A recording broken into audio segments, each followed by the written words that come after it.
What if I told you there was an athlete so gifted, so impossibly talented, that he could have been the greatest baseball player of all time, but chose to split his time between two professional sports instead? Bo Jackson didn't just play Major League Baseball, he dominated it while simultaneously playing in the NFL. In just 4 MLB seasons, he hit some of the longest home runs ever recorded, threw out runners from 300 feet away, and became the first athlete to be named an All-Star in both baseball and football. But here's what most fans don't know. Bo Jackson's baseball career was cut tragically short just as he was entering his prime. Today, we're diving deep into the incredible story of Vincent Edward Bo Jackson, the man who redefined what it meant to be an athlete, and why baseball historians still wonder what if. Born in Bessemer, Alabama in 1962, Bo Jackson grew up in poverty as the eighth of 10 children. His mother, Florence Bond, worked multiple jobs to keep the family afloat while his father was largely absent. Young Vincent, he wouldn't become Bo until high school, was a troubled kid who found his outlet through sports. But this isn't just another rags to riches story. This is the story of perhaps the most naturally gifted athlete in American sports history, and how his brief but spectacular baseball career left fans and players alike in absolute awe. By the time his career ended, Bo had accomplished something no athlete before or since has matched. He was the only player to be named an All-Star in both Major League Baseball and the National Football League. But for baseball fans, the real tragedy is what we never got to see. At McAdory High School in McCalla, Alabama, Bo Jackson wasn't just good at sports, he was supernatural. In baseball, he hit .447 as a senior with 20 home runs. But these weren't ordinary home runs. Teammates and coaches still talk about balls that seem to defy physics, traveling distances that shouldn't have been possible for a high school player. His track and field numbers were equally absurd. Bo ran a 4.1 240-yard dash, a time that would be elite even by today's NFL standards. He high jumped 6 feet 9 inches, long jumped over 24 feet, and threw the shot put 55 feet. In one legendary high school track meet, he won the 100-meter dash, then immediately competed in the shot put, winning that too. But here's the statistic that shows just how special Bo was. He lettered in baseball, football, and track for 3 straight years, and was offered scholarships in all 3 sports by major universities. Auburn University ultimately won the recruiting battle, but they had to promise Bo something unprecedented. He could play both football and baseball. The decision would change sports history forever. At Auburn, Bo Jackson became the stuff of legend. On the football field, he won the 1985 Heisman Trophy, rushing for 1,786 yards and 17 touchdowns. But it was his baseball performance that had MLB scouts salivating. In 3 seasons with Auburn baseball, Bo hit .335 with 28 home runs and 78 RBIs. More importantly, he showcased the kind of raw power that scouts dream about. There are stories of Bo hitting balls completely out of Auburn's Plainsman Park, a feat that required clearing a 40-foot wall that was 340 feet from home plate. Former Auburn baseball coach Hal Baird once said, "I've been around baseball for 40 years, and I've never seen anyone with Bo's combination of power and speed.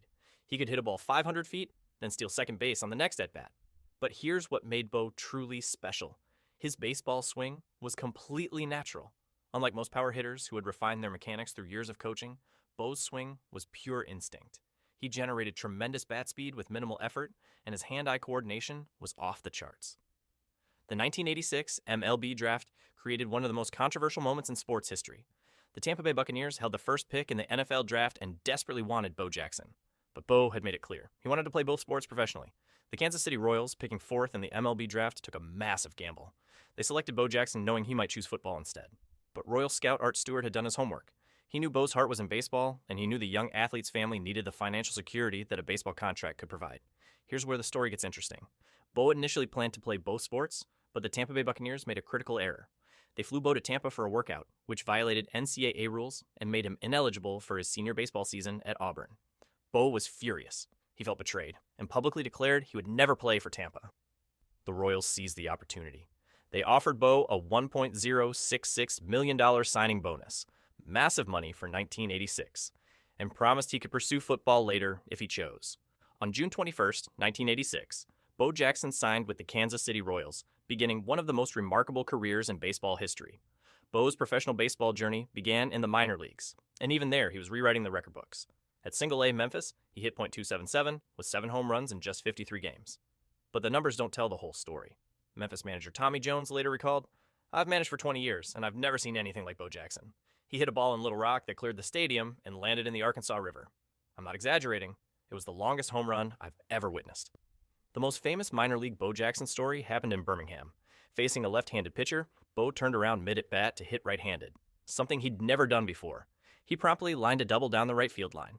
When asked why he switched, Bo simply said, "I wanted to see if I could do it." By 1987, the Royals knew they had something special. Bo was promoted to AAA Omaha, where he hit .235 but showed flashes of the power that would make him famous. More importantly, He was learning to hit major league caliber pitching. The call to Kansas City came on September 2nd, 1987. Bo Jackson was about to make his MLB debut. Bo Jackson's first major league at-bat came on September 2nd, 1987, against the Chicago White Sox.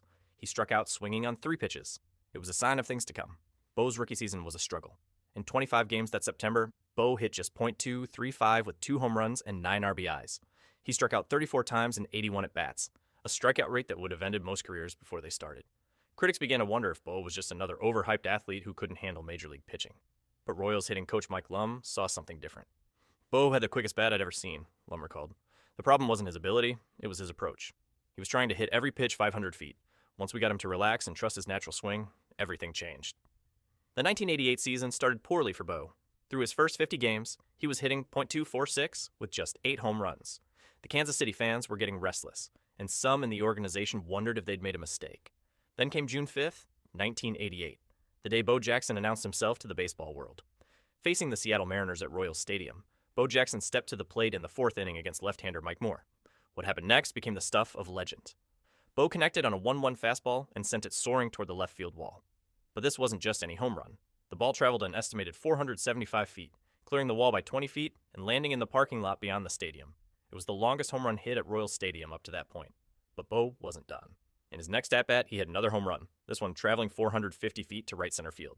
2 swings, 2 mammoth home runs, and suddenly everyone in baseball was talking about Bo Jackson. The rest of 1988 was magical. Bo finished the season hitting .246 with 25 home runs and 68 RBIs in just 124 games. More importantly, he was learning to control his incredible power. His strikeout rate improved, and he began showing the kind of all-around skills that made him special.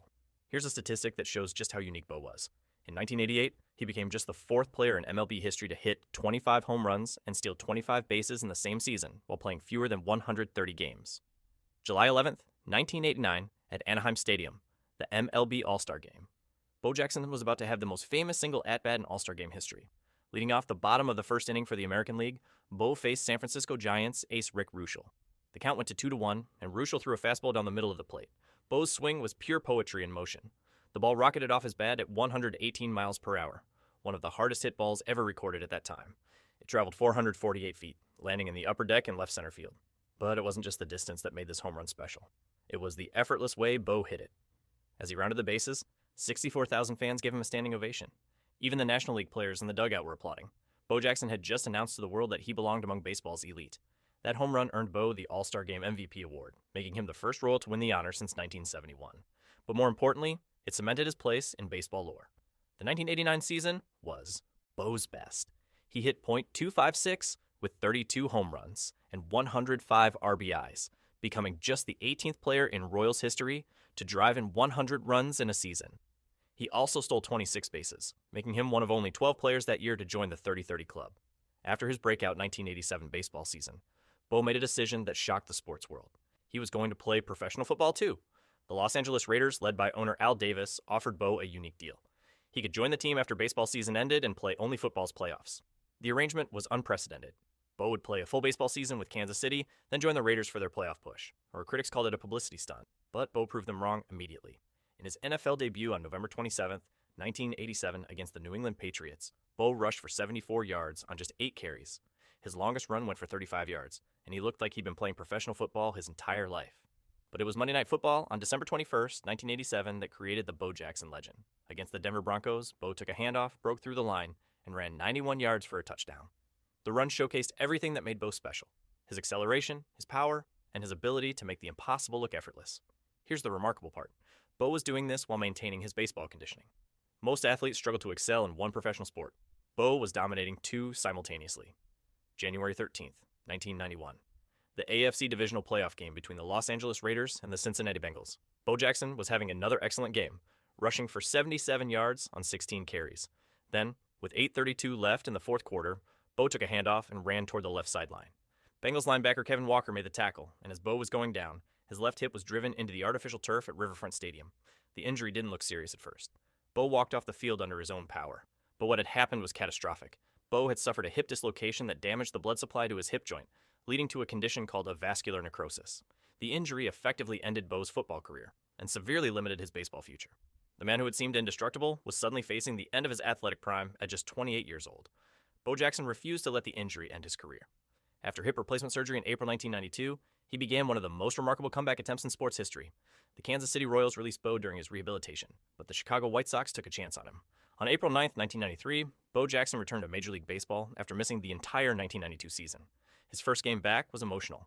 Playing against the New York Yankees at Comiskey Park, Bo struck out in his first at-bat. But in his second at-bat, he connected for a home run, his first hit since the injury. The crowd gave him a 5-minute standing ovation. Bo played 85 games for the White Sox in 1993, hitting .232 with 16 home runs and 45 RBIs.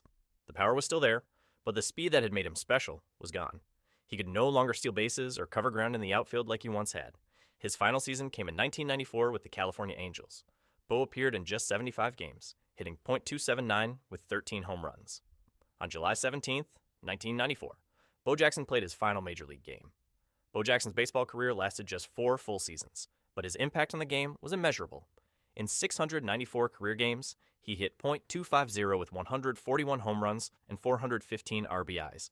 He struck out 841 times, a high number that reflected his aggressive approach at the plate. But the numbers don't tell the whole story. Bo Jackson changed how we think about athleticism in baseball. He showed that raw power and speed could coexist, and he proved that an athlete could excel in multiple professional sports simultaneously. Here's the statistic that haunts baseball fans. Bo Jackson averaged 32 home runs per 162 games during his career.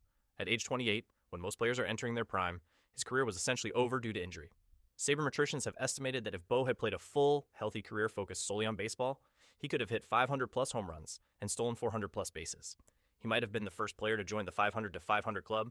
Hall of Fame manager Tony La Russa, who managed against Bo, once said, "Bo Jackson was the most naturally gifted athlete I ever saw play baseball. If he had focused on just baseball from the beginning, he could have been one of the greatest players in history." Bo Jackson's baseball career was brief, brilliant, and ultimately tragic. He showed us what was possible when pure athleticism met America's pastime, and he left us wondering what might have been. In an era of specialization, Bo proved that greatness could transcend sports. He was the last of his kind, a true two-sport superstar who excelled at the highest levels of both baseball and football. Today, when we see players like Shohei Ohtani doing things that seem impossible on a baseball field, we're reminded of Bo Jackson. The difference is that Ohtani gets to focus solely on baseball. Bo never had that luxury. Vincent Edward, Bo. Jackson may not be in the Baseball Hall of Fame, but he's in something more exclusive. The Hall of Fame of our imagination, where we still wonder what the greatest athlete of all time could have accomplished if he'd had just a little more time. Thanks for watching. What do you think? Could Bo Jackson have been the greatest baseball player of all time if he'd focused solely on the sport? Let us know in the comments below, and don't forget to subscribe for more legendary baseball stories every week.